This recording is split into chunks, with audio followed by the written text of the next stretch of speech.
to enter the secretive world of emergency dictatorship, body scanners, sound cannons, citizen spies, stage terror, and cameras on every street corner. It's only the beginning of the New World Order's hellish plan. The police state isn't coming.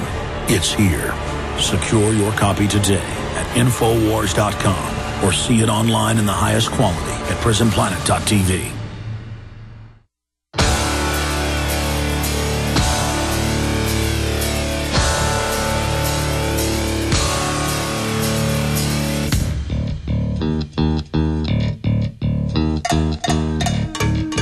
Okay, my friends, we are here live Monday through Friday from 11 a.m. to 2 p.m., then back weeknight 7 p.m. I will be live this Sunday 4 to 6. I've been out of town the last few weeks, but they've been amazing.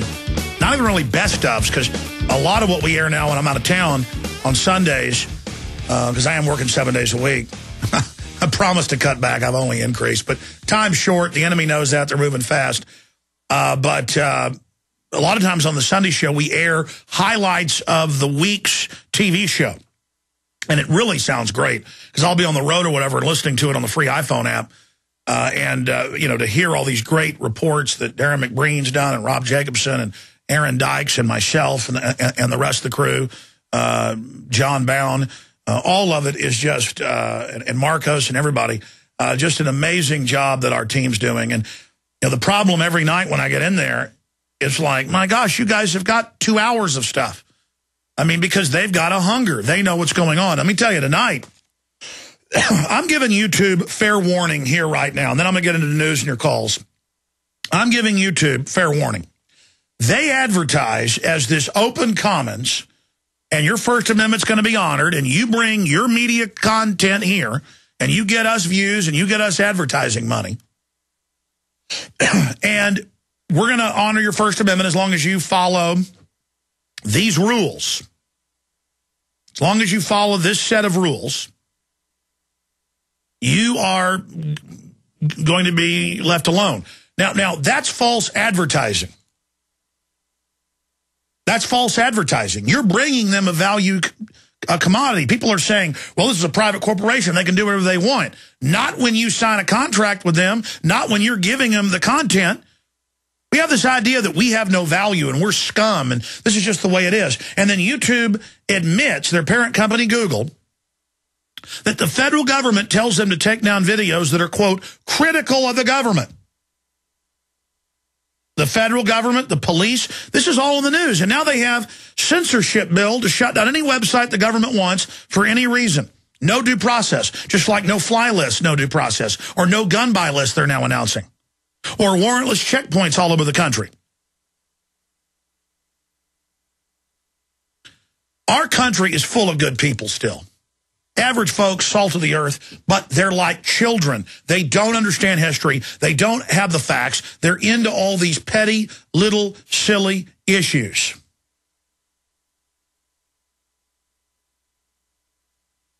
People have their priorities screwed up. You know, every week or so, my wife and I sit down, we have a meeting about what we're doing in our lives with the children. And a lot of times it'll get all scatterbrained, and I just say, listen, let's just make a priority list here, because I'm scatterbrained, you know, have a lot going on in my mind. My wife is to a certain extent. All busy people are. I'm like, let's first decide our priorities. And that's what we all have to do as a society. And let me tell you what my number one priority is. My number one priority is protecting innocence. That's what any man's priority is. To be a man is to want to protect people and is to want to have a stable, honorable society. That's it. That's what it's about. Not how tough you are or how many things you own or how many trophy wives you've had. That is not what it's about. Being a man is about building a strong society and uplifting the weak. And does that mean I'm a great man? No. But I do know at least what it is to be a man. I know what my goal is. I want to be as good as my ancestors were. You know, I've talked about my dream is that humanity survives. And that 1,000 years from now, whatever our species has become, they look back and use what I've done and what others have done just as an example of the courage they'll need in their day. And it's not that I will be known in the future. That's not, it's to communicate with people in the future. That's an essential human trait. To commune through the species we live on. There's no debate about that. And I don't care about myself. I had a talk with my wife this morning. I said, I'm going to turn the heat up and really tell people what I think. And I'm going to stop subconsciously being afraid. And I'm going to be the leader I'm meant to be. And I've asked God to give me guidance. But I said, it may destroy our family. Are you ready for this? Commit the entire family to this, which it's already committed. But I wanted to recommit. And she looked at me and she said, yes. Yes. And it is that willful decision, all in. All of it. It's all in. John Hancock. Biggest signature at the top. Bam, John Hancock. Signing his death sentence if they didn't win. That's what it takes to win. That's what it takes to defeat tyrants. The globalists are all in. They're not going to give us quarter. It's not special. It's not great to be all in against them. It's real. The only choice you've got is to be all in. We're not talking about being domesticated by the globalist. We're not talking about being their slaves, which is a fate worse than death. They don't even want us as slaves. They want us out of the way. Life has always been cheap, ladies and gentlemen. But now it's seen as a negative thing, like garbage that needs to be taken away. Well, I'm not garbage, and those little children, millions of them the globalists have killed. You know, we see a child killed with their bottom of their face blown off, dying with the blood spilling out with their tongue flapping around, and their little eyes just in absolute terror, and it tears our guts out. But imagine the children that die slowly from the degenerative bio and chemical weapons added to the food, the water, the vaccines. Or imagine the 15 million children conservatively a year that die of starvation. Another 30 million children from malnutrition. By the way, it was 15 million a decade ago. I've looked up the numbers. You know, on average, it's up to 20 million a year now from straight up starvation. You know why? Because of biofuels in the last 5-6 years. Biofuels. The corn is being turned into ethanol for environmental reasons. Everything that's done environmentally is not to help the planet that, by the way, is getting screwed up with genetic engineering, toxic waste dumping, other things. It's done to cut off resources, to cut off fuel, cut off carbon dioxide, cut off things like that. Well, I want it said here. I repent for all of my crimes against humanity, and they are small compared to these great evils, but it's a stairway that leads to the same place. Then I'm going to go to Nick, listening on 1600 AM WMQM. I'm going to go to Ronnie, and I'm going to go to Steve and Craig and CJ and others that are holding. But I am going to repent for my flesh. And I'm going to ask God to give me the strength, because Lord knows I'm fallen, to please give me the strength to do an even better job and to be more eloquent and to reach out to people. I am tired and I have trouble putting all this information together, but just please help me. Please help me and please help others, because we've got to save the little people. Christ said it was better to tie a millstone around your neck and throw it in the deepest ocean than to hurt one of these. And by my lack of action, I am a party to this. We are all a party to the killing of the innocent. We are all a party to the poisoning of our planet and ourselves. And we must repent before God. We must repent, even if you don't believe in God. For God's sakes, repent. Repent to the universe. Repent to your ancestors. Repent to something. Recognize the wrong. Recognize it and ask a higher power to direct you, because that's the only strength we've got left.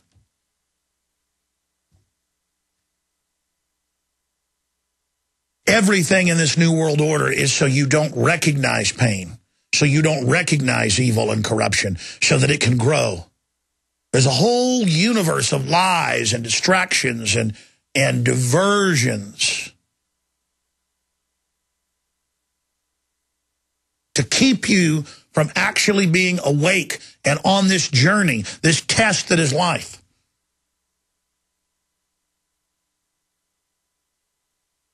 And for every wicked action, there is a good reaction.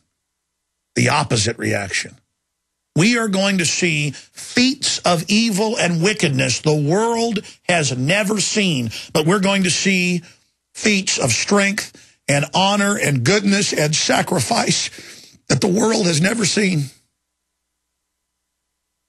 Everyone can feel it. We are crossing the bridge into Hades right now. This world is going to enter a time the likes of which this planet has never seen. And this is only the beginning. I have chosen the side I am on. I have 100% committed my name, my soul, my children, my treasure, my blood to resistance to this planetary vampiric spirit. And I ask God, because only God has the power to remove the enemy's tentacles completely from me so that I can truly stand with others against the enemy. I am weak, God, and I need the strength. I can't do it. And God will answer this prayer. And God will answer your prayer. But you must know there's a consequence. There is a price. And that price is a blessing. But it will not be light.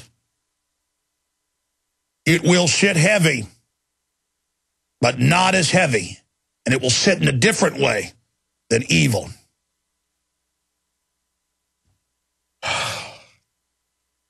You know, that's what it really comes down to. I come in here with all this temporal news, and I can't even look at it anymore. Because at the root of it, it's about our souls. At the root of it, it's about who we are. At the root of it, it's about this journey. At the root of it, it's about the trance the public's in. I mean, look at this good news. There's good, bad news, hundreds of articles. Ron Paul does not rule out third-party run. That is super good news. I knew that's the common sense move because he's at the end of his career. And I understand that they're building a third-party movement out there. But Ron Paul should run as a third party if he doesn't get the nomination, which he's close to getting, because then he'll still be able to inject real issues on a platform that he'll never... The sun may burn into a cinder before we ever come this way again. So he needs to ride that pony. Ride that horse. You got that? Boehner won't rule out balanced budget amendment that permits unlimited federal spending, a balanced budget that allows unlimited spending. That's kind of funny. Yes, we have a limit on things. It's unlimited. And we got some of that news. We got world news. We've got the banker takeover news. We've got more checkpoints around the country, warrantless. They're openly hyping up a new war in Syria. Globalists are going to go in and just level the place, killing untold innocents. But so what? Hell, we'll just watch Dancing with the Stars and football and feel good. And yeah, look, you see, wow, I love watching the news. You see all them mushroom clouds blowing up stuff, all those burning buildings. Yeah, we're showing that Assad. Yeah. Hey, did you hear they're using Al-Qaeda? Well, Al-Qaeda ain't that bad. Yeah, parking lot of them all, you know, in my opinion. I just follow orders, you know how it is. Man, you think you're safe? You think if the New World Order doesn't care about all these people they're killing? They don't just not care about them. They do care about them. They care about killing them slowly and painfully. And I thought about that. I thought about these children. You know, they're dying in, I guess, an hour or two, flopping around with their lower jaw and face blown off with their tongue hanging out, just in total panic. A kid who hours before is on the ground playing with little toys, sweet and innocent and good. I also see that this culture in TV demonizing children, attacking children, saying children are bad and horrible. Children are bad and horrible once you send them to a government training camp and they're around other kids and learn all this TV brainwashing. I've been around third world kids that don't watch TV, and you know what? They don't act like American demons. They got to be raised up as demons so they can serve in Satan's force. Of course, Americans will serve the devil and bow down no matter what the system says because this is a godly force. They'll pray to Jesus while they serve the devil. You know, the devil's chariot, his war wagon, is pulled by Christians. That's the biggest joke, isn't it? That's one of the devil's biggest tricks.